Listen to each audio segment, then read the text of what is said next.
কোরবানির ঈদকে সামনে রেখে সীমান্ত দিয়ে চোরাই পথে কোনো পশু ঢুকতে দেওয়া হবে না, এমন হুঁশিয়ারি দিয়েছেন প্রাণী সম্পদ প্রতিমন্ত্রী সুলতান সালাউদ্দিন টুকু। মঙ্গলবার একই অনুষ্ঠানে স্থানীয় সরকার প্রতিমন্ত্রী জানান, নগরে সিটি গভর্নমেন্ট চালু করবে সরকার। আর ছাত্র রাজনীতি নিয়ে নেতিবাচক ধারণা পরিহারের আহ্বান জানিয়েছেন পানি সম্পদ মন্ত্রী শহীদুদ্দিন চৌধুরী আনি। আরও জানাচ্ছেন মাহিলা ইসলাম। সম্প্রতি ছাত্র রাজনীতি নিয়ে বেশ উত্তপ্ত বিশ্ববিদ্যালয় ক্যাম্পাসগুলো। একই সাথে সময়ে সময়ে হলে রাজনীতি নিষিদ্ধের দাবিও উঠছে। অভিযোগ আছে, এসব কর্মকাণ্ডের আবার তাল দিচ্ছে একটি বিশেষ ছাত্র সংগঠন। ছাত্র রাজনীতির আঁতুড়ঘর হিসেবে পরিচিত ঢাকা বিশ্ববিদ্যালয়ে এই সিটিজেন ডায়ালগ, এতে অংশ নেন মন্ত্রী প্রতিমন্ত্রীরা।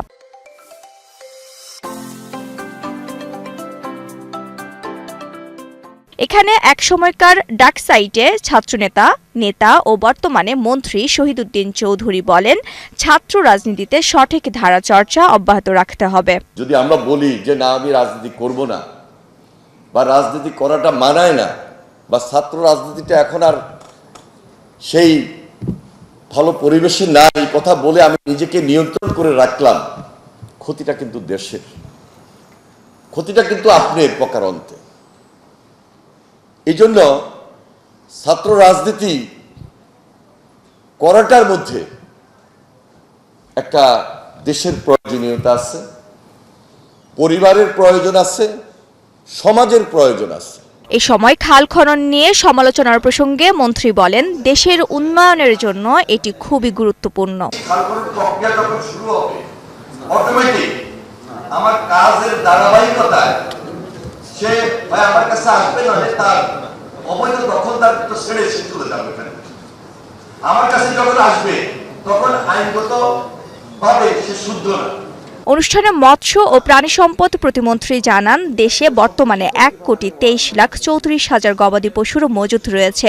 আর চোরাই পশু প্রবেশ না করতে সীমান্তে কঠোর নজরদারি থাকবে। প্রায় 22 লক্ষ গবাদি পশু আমাদের সারপ্লাস আছে এই কুরবানির জন্য।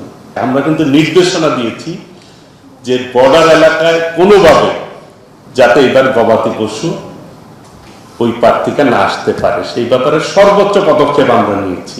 অন্যদিকে স্থানীয় সরকার প্রতিমন্ত্রী মীর শাহে আলম বলেন, নগরবাসীর ভোগান্তি কমাতে ভবিষ্যতে বিভিন্ন সিটিতে সিটি গভর্নমেন্ট গঠনের উদ্যোগ নেওয়া হবে।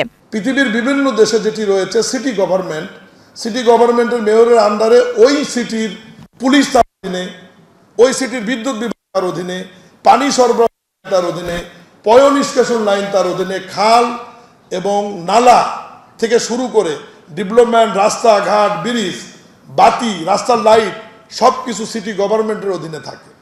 আমার মনে হয় যে এখন আমাদের কাছে সময় এসেছে এই বিষয়টি নিয়ে নতুন করে চিন্তা করবা। তিনি আরো বলেন, জনগণের কাছে দেওয়া প্রতিশ্রুতি বাস্তবায়নে কাজ করছে সরকার। রাষ্ট্রের সুবিধা রাষ্ট্রকে ফেরত দেবে। মাহিলা ইসলাম, ৭১, ঢাকা।